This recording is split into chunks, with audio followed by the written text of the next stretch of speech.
Welcome everybody to the September Tea-Let Wholesale Auctions live tasting. Today we are here with Tony Gabley from World of Tea and Jason Walker from Walker Tea Reviews.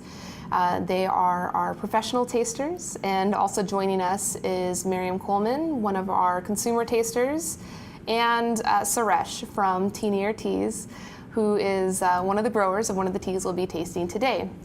So we are going to be using the cupping standards established by World of Tea. They can be viewed at worldoftea.org.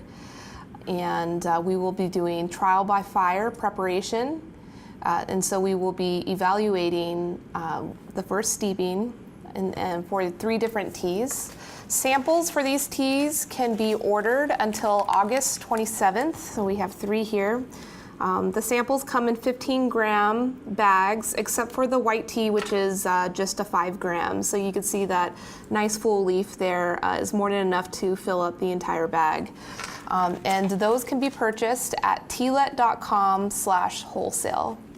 So to get started, we will be preparing our steeping for the evaluation, and we are using, or we'll be using the standard cupping set. This is actually a set that I got from the STI certification class, Tea Specialist certification class, which is ISO compliant, and so it's an internationally recognized cupping set to use. So I'm going to screen share, take myself off here, and then we will. Okay, are we starting to brew yet or no? Yes, we can start the brew. And so, if you can just get everybody to start the brew, and then while we're waiting for the steep, you can explain the standards. Yeah, so let's get pouring. And what temperature water, if you want to explain a little bit more about the water and the amount of tea that was used in the cupping set. All right, so in each cupping set we have 2 grams of leaf, and the cupping set is made to hold 100 milliliters of water, and we're pouring as near to boiling as possible water into it and letting it steep for 6 minutes. The idea here, and this is actually an ISO standard, it's used around the world, and the idea here is to bring all of the properties of the leaf out into the liquor and just really get you to try the good and the bad of the tea. The ratio of tea leaves to water is fairly low, so you are really extracting a lot from these leaves.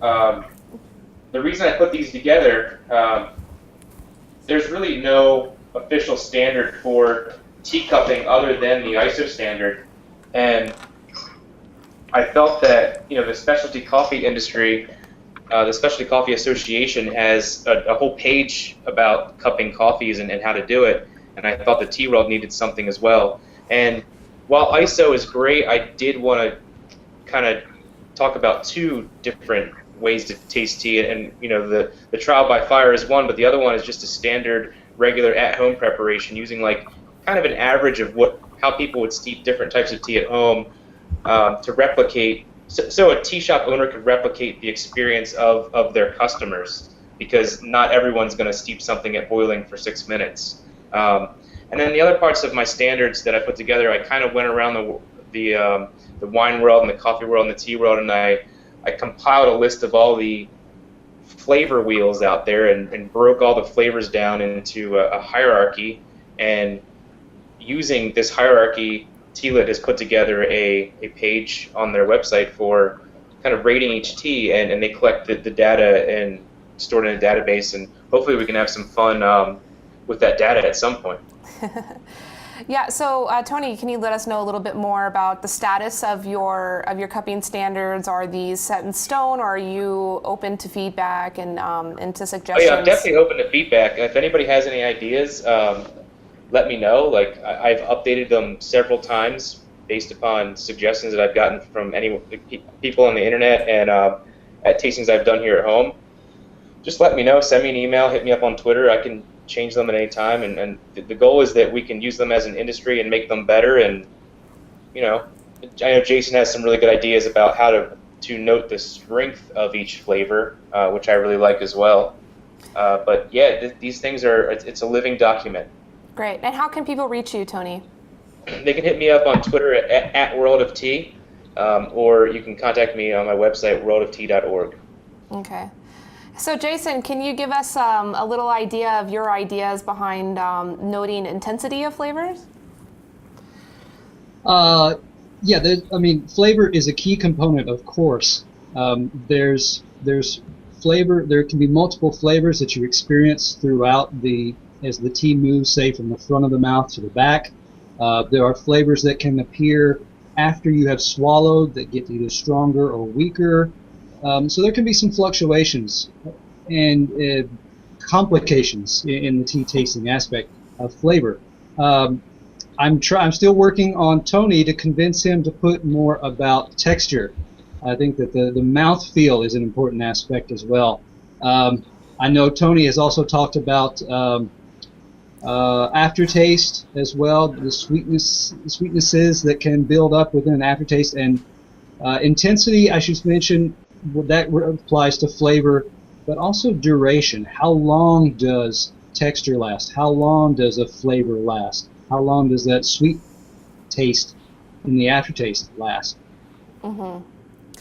Great. Well, I love how open both of you guys are on sharing feedback with each other, and I'm sure that together you guys are going to make a really comprehensive way to evaluate the quality of tea, and Tealet wants to work with everyone to just create a platform where these evaluations can happen and buyers can make more conscious decisions about the tea that they want to get access to direct from the farm. So I think we're coming up to our 6 minutes. Were you, Jason or Tony, were you guys timing? I've got about 2 minutes left on mine. Okay, all right, so we'll just go by. I think everybody put their water in at the same time. Suresh, would you like to chime in on this conversation about evaluating teas? What's commonly done in India, and how do you guys deal with these issues? LS, how we do here is we always go by the customers, whenever we give a price to give out our teas to people. Actually, we don't do that 6 minutes brewing. Most people, I think, it gets to a little bit of bitter, and most of the time, most of the evaluators here do a 3 minutes brewing, and mostly for green. Otherwise, I think they adopt only a lesser time of brewing for the white teas and stuff. Most of the time, I think we just actually go by the end user, as Tony had told us. Actually, the end customer doesn't do the 6 minutes brewing, though it's an ISO standard. Nobody does that 6 minutes brewing in my knowledge. Okay. And it usually we just always go by whatever, different people will give us different feedbacks. Most of the time, actually, even I am this is the first time I am getting first hand into the ISO kind of an evaluation. I am very eager to get to the differences. Great. Well, hopefully we can all learn from each other. Yes. So in India, what are the key elements of quality, and how does a tea buyer evaluate what the price or value of a tea should be based on its quality? Alice, unfortunately, here in Nilgiris, nobody just go to the buyer and gets the thing. Nobody understands how to process the teas.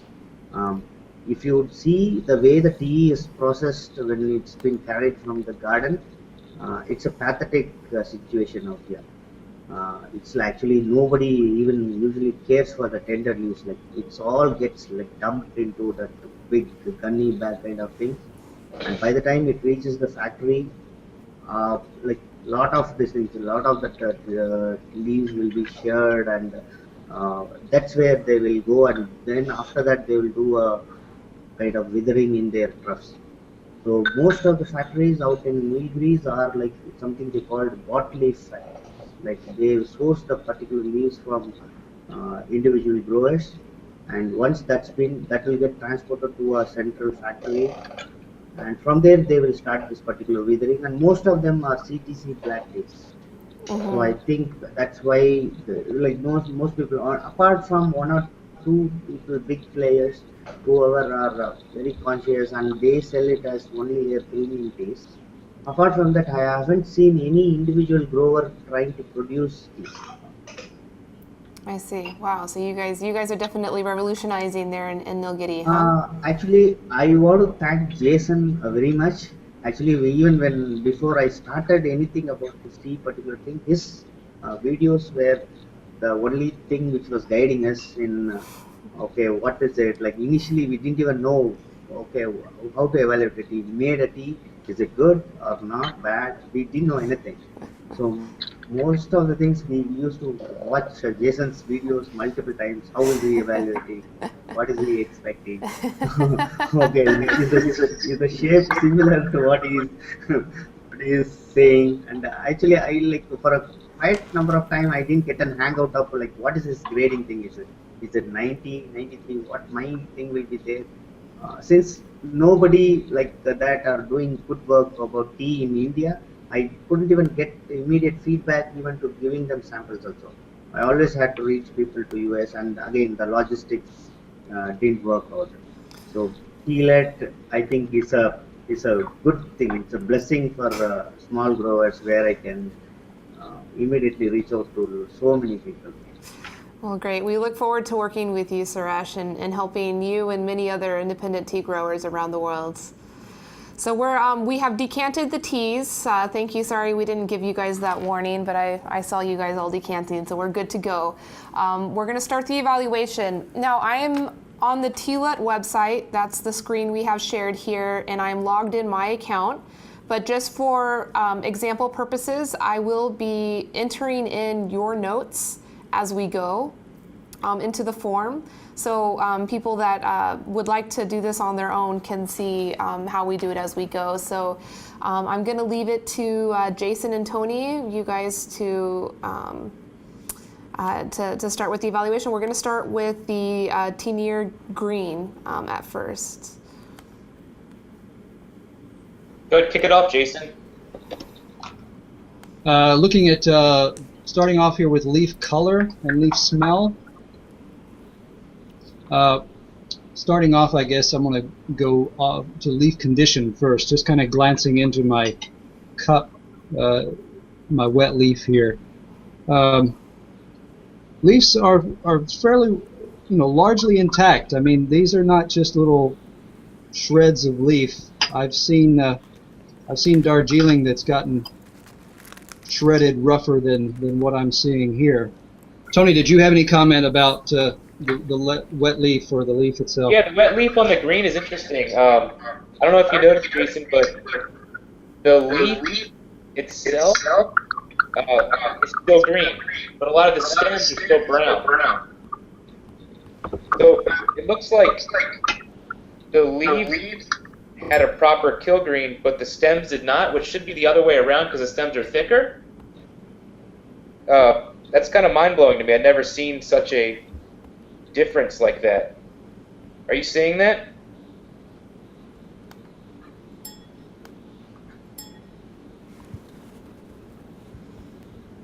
Okay, am I unmuted now? Okay. I have a leaf here for an example, and I'm seeing this is representative of some, as you're saying, that have some blotchy, some oxidation type on the green leaf itself. So it's got patches here and there that are darker. But I observe what you're saying, Tony, as well, as far as there's a lot of oxidation that did take place in this processing of this green tea.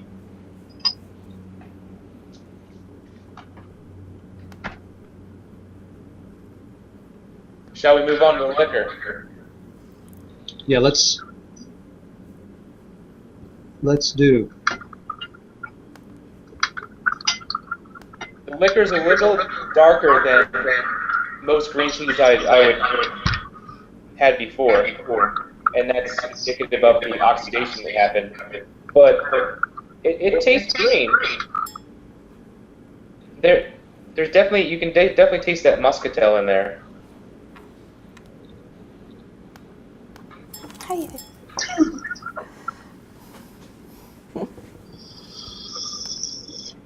I get like a little cherry too.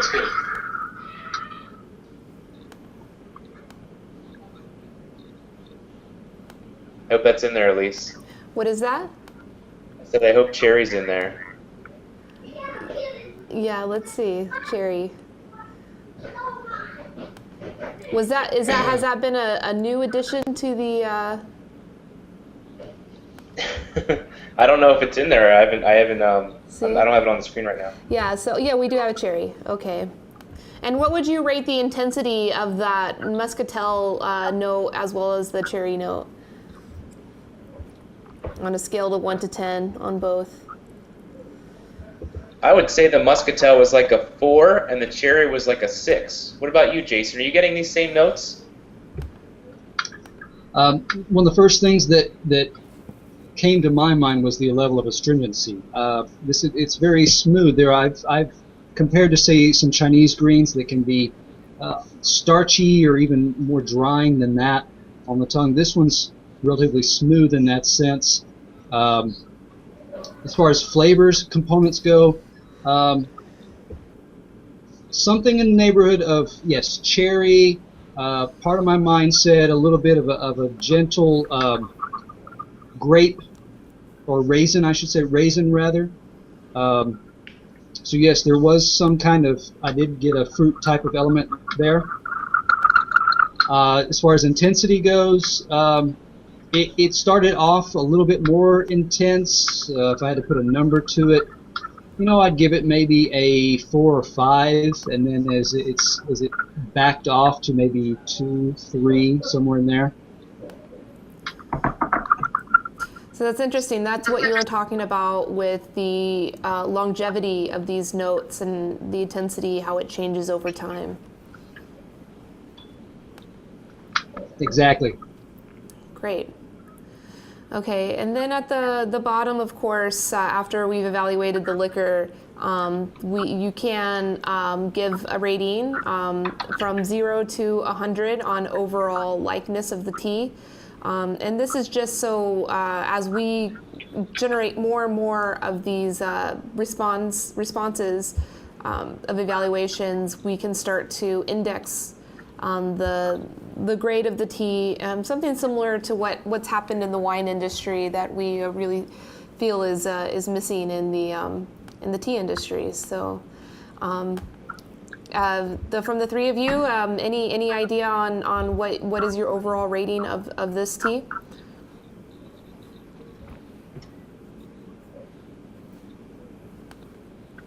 Well, I really like this one.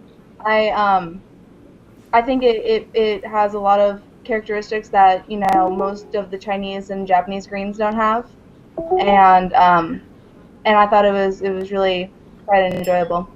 Great. Do you agree with Jason and Tony on those notes that they identified? Mhm. Great. Yeah, I think especially the cherry was kind of interesting to me. It's more like sort of like a Rainier cherry. With this slightly, it's this in-between balance between sweet and a little bit of like the sour and the astringency. So great. Okay, so I think that we should move on to the next teas. Next, we are going to be reviewing the Spring White, and this tea came from Hawaii Rainforest Tea Garden, which is in Curtistown, Hawaii on the Big Island, and the tea grower's name is Bob Jacobson. So we can go ahead and get started on this tea.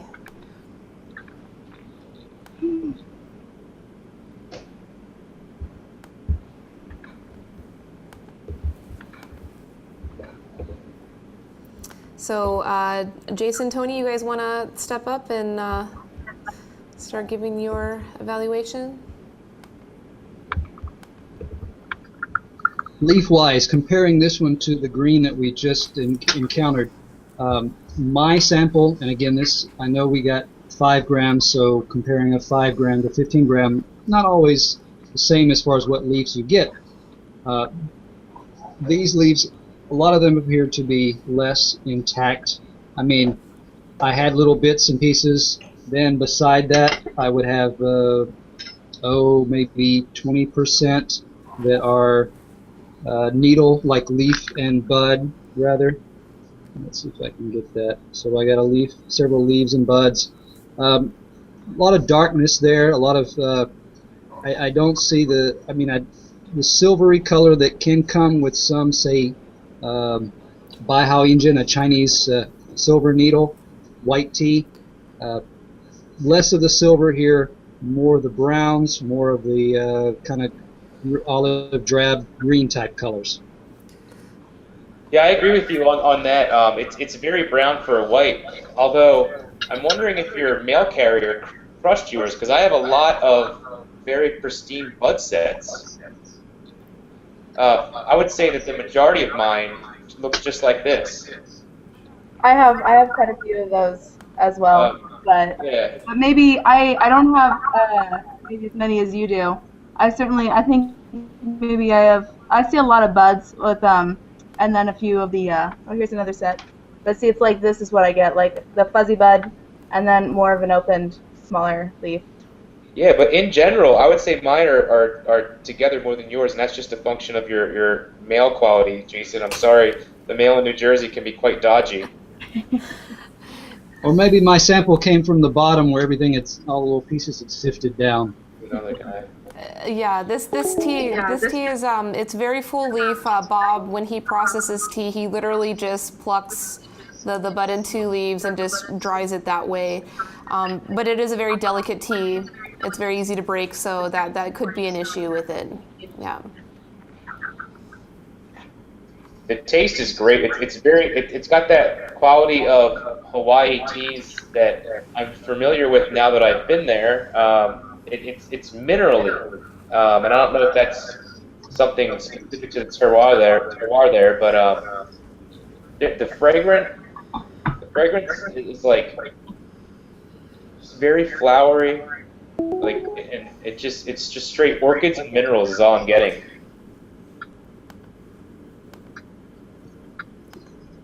What would you say is the intensity on the orchid, Tony?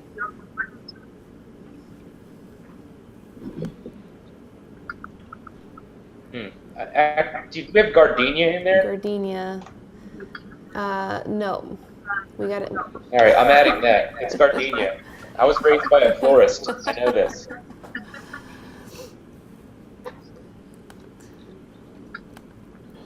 I get mine's part of it. I think is a function of having this tea, letting it cool longer than, say, pouring it right off and tasting it closer to its steep temperature. But it's got a bit of. It does have a floral. For mine, it's tapered off some. This could be a factor of the water that I'm using, local water. But it's got more of a sweet clover. I think of field flowers in that sense.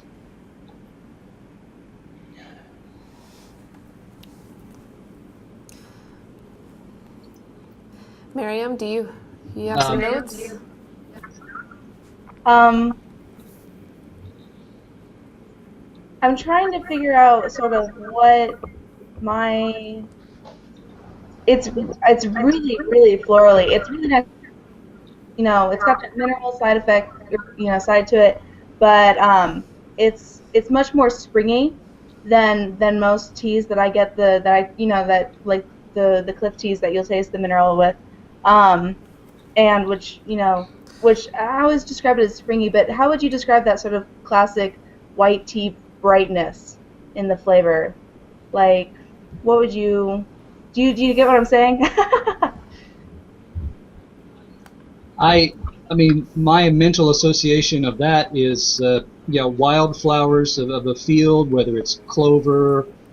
Part of me even says there's something in here that's a little bit sweet.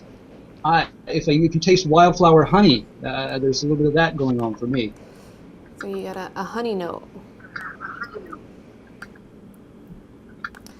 There we go. So any final notes from anybody?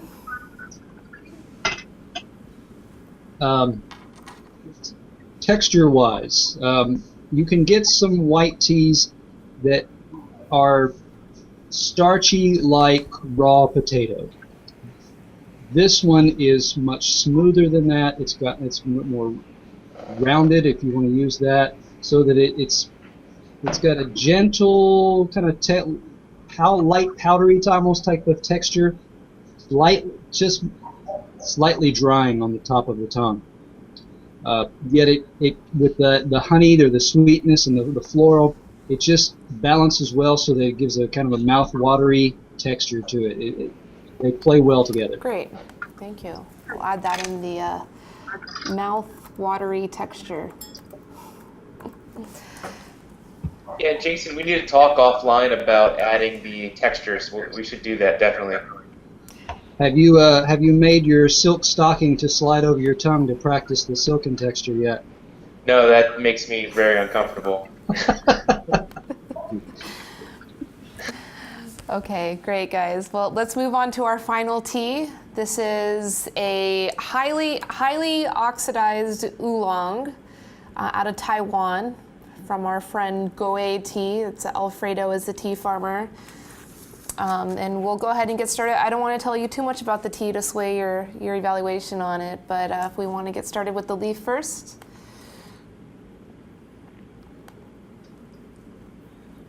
Yeah, I think the plucking standard's all over the place. I've got anything from 2 leaves to pieces of leaf to a giant stem with 1 leaf.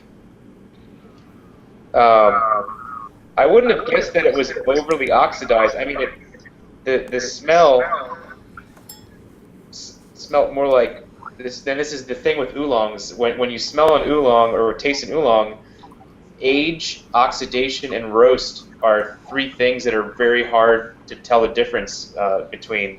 And I would have said that this was roasted more than oxidized, but I guess I'm wrong. What do you think, Jason? Well, as far as like you're saying about leaf quality,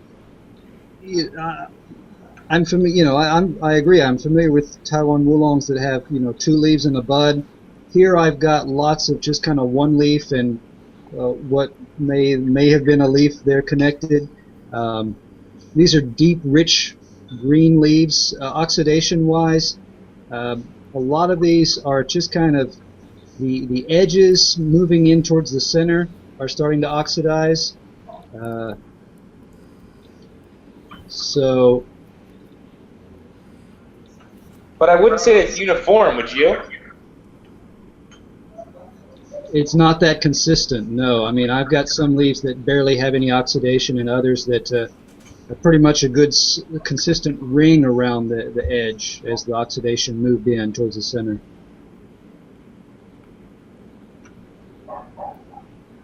At a sniff, at a first sniff, part of me recognized a little bit an element of Dongding type oolong in here. Okay, well, should we move on to the liquor? Yeah, let's taste this.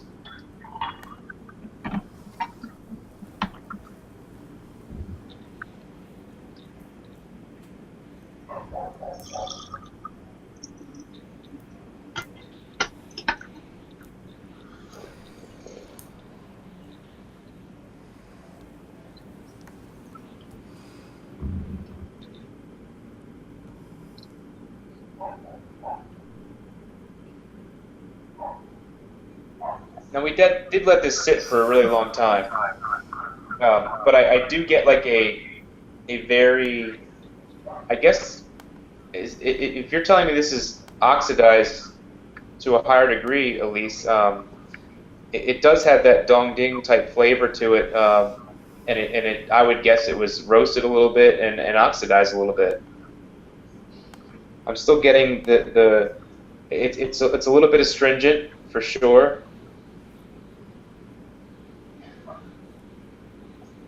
What do we say, Jason? Getting a little bit of the associations with roasting. You get kind of a gentle kind of caramel type element there, and little bit of roasted nut, maybe even. But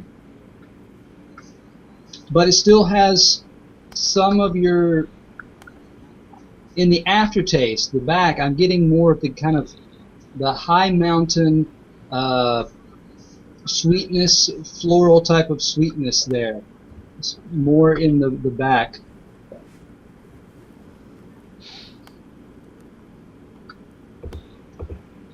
I'm trying to pinpoint what kind of floral I want to put to this. Yeah, Elise, can you tell us more about it now? Okay. Yeah, so Alfredo is a friend that I met when I was in Japan at Obubu, and he got into tea 4 years ago, and he ended up working under the tea master that brought Ruby number 18, the variety, the tea variety, to popularity in Taiwan. So he's got the mother plant, I guess, is what you can call from that. So all his teas are made from that variety. Yet in his region of where he learned how to grow tea, the high mountain, lightly oxidized oolong is what's very common there. And what he's trying to do is innovate upon that and focus more on making higher degree of oxidation teas, almost like black teas, similar to what his mentor, his tea master, taught him about. But he's also trying to find his own niche. And so this is his style of what he's trying to bring. And it's actually a very traditional style of processing tea that is it's kind of a dying art. So not so many farmers are practicing this style of making tea. So yeah, that's as much of the story we have now. I'm sure we can get much more of the story from Alfredo as he interacts with Tea-Let more and more. But as you can understand, there's language barriers and there's other difficulties that make it difficult to tell that full story. Yeah, that said, it doesn't taste exactly like a brandy oolong. It's not there. It's not that far on the oxidation scale, I wouldn't say. But it's similar to it. That's the brandy oolong is the term they're given to ball style oolongs that are made in the black tea style, basically with black tea cultivars, and they're quite trendy these days. But this is it's kind of a little bit one notch below that taste. It's not all like it's not straight black tea, but it's nice. I like it. Great. Miriam, do you have any final notes on this tea? I just really like how kind of it seems like it has more of a medium body to it in the mouth with it that I think is really characteristic of most Taiwanese oolongs, and that combined with sort of the more floral, darker than normal taste of this oolong, but not quite a dongying, of course, is pretty nice. So Great, awesome. Yeah, one thing I would note here, I mean, I haven't looked at my watch, but I'm assuming I took a sip maybe 30 to 90 seconds ago. And if I just kind of smack around a little bit, I'm still getting the sweetness off of that of the oolong. It's not excessively astringent. It's not fading off quite so quickly. It's been fairly consistently strong for that time period. Great. Well, we appreciate all of your evaluations. We've had a great time tasting these teas with you. And we look forward to next month where we'll have a whole new series of teas. In addition to Tea-Let's auctions, we just launched today Tea-Let Tea Chest, which is it's a collection of all the teas that we have gained access to through our grower network. And you can go on and build your own tea chests and specify to us how much of a certain type of tea you're looking for, how often you need to source that tea, and the target budget that you have for it, and we'll go find it for you. Be it high quality or more commodity level quality, we really just want to empower independent tea growers to connect directly with the people that want their tea the most. So We will be doing this again next month. Again, you can order samples at tlet.com/wholesale. And we want to thank Tony, Jason, and Miriam for joining us, as well as Suresh. Now, Suresh, do you have any closing remarks on this experience you'd like to share with us? Yeah, actually, the entire process was like kind of very much revealing to me. Like I got to know from the experts like what exactly your consistency, and this might go a long way in making the tea also. Because as you say, as I've been telling you, we are like because me here in the local markets, people always prefer it to be a little bit on the higher note of oxidation. They don't want it to be a very mild flavored, or the color of that liquor. They prefer it to be a little bit darker. So these are all goes in the local market. So when I heard the feedback from Jason and Tony, I think the consistency, like the what as he had mentioned, the stacks has to be evenly oxidized, or the pale green has to be more even. And these, I think, some pointers I can carry from this particular evaluation.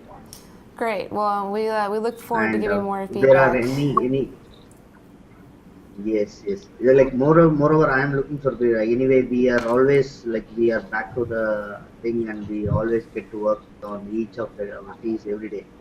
So these kind of feedbacks will really help us to give some excellent taste, definitely. Other than that, I have a question to Jason as well as Tony. How exactly do you think like the muscatel is one thing which I was thinking that it is only a thing very much specific to Darjeeling. Uh, what is that? Actually, I didn't get to understand that muscatel thing. Like, how do you associate that with the flavor?